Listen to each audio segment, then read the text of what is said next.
មានរៀងមានស្នេហាមិនដែលនរណានឹងជាងអីផុត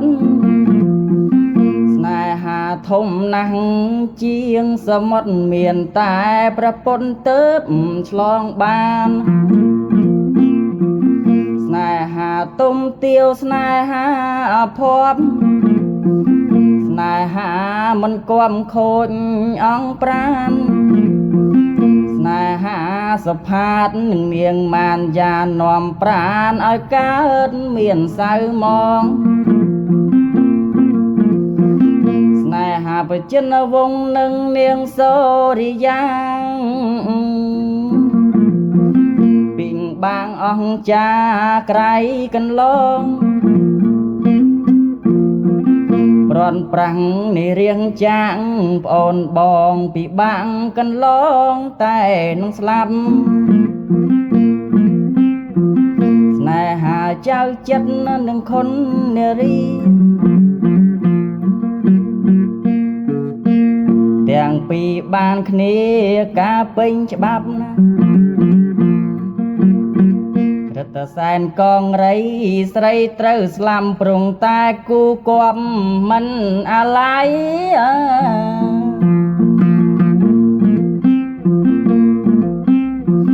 ស្នេហាបុណ្យធឿននឹងវិញធាវី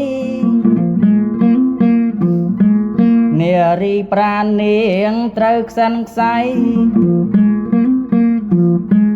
ព្រមតែគូគប់មិនអាឡ័យស្នេហាក៏ស្លាប់សាំសូនបានស្នេហាចៅចិត្តនឹងនាងកេសមេលាបវពីបាំងនឹងស្មាន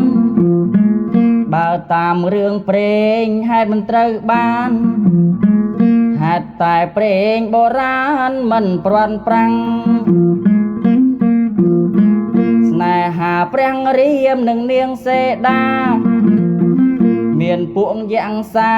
យ៉ាងធំធាត់ដណ្ដើមច្បាំងគ្នាឈាមមុខមាត់វាយទាត់ចាប់ពាន់សម្លាប់គ្នា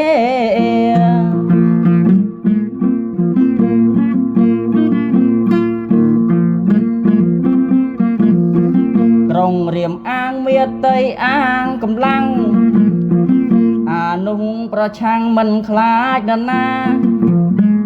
ដោយសារចិត្តវានឹករឹស្យាស្រឡាញ់សេដាសង្សារព្រះរាមព្រះអង្គកើតទុកក៏មិនសុខគឺចិត្តទ្រង់រិទ្ធក៏មិនអើនៅស្ងៀមសេដាត្រូវជាប្រពន្ធព្រះរាម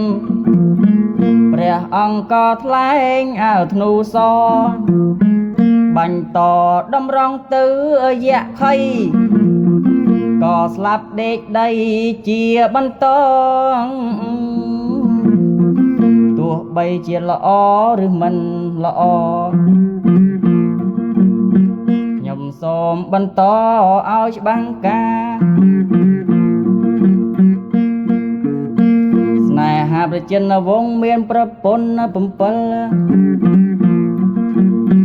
ជាស្ដេចមិនចេះខ្ជិលនឹងរឿងស្នេហាទី1បតុមសូរិយាសវណ្ណលេខាជាប្អូនថ្លៃកើ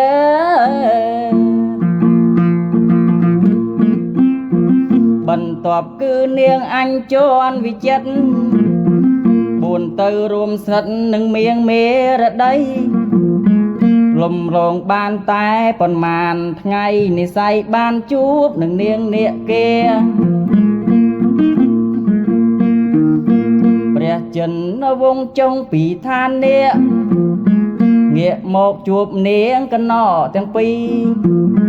រូបរាងក៏ស្អាតយើសមសុភីទាំងពីរបងប្អូនគ្នាបង្កើតហើយព្រះចិនវងศ์ស្ដេចលងទឹក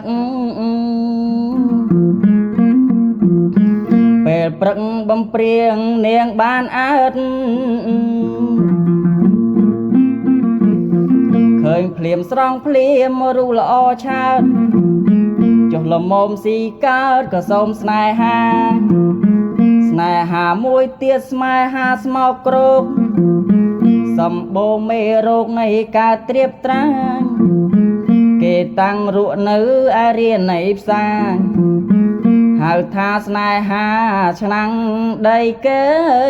ង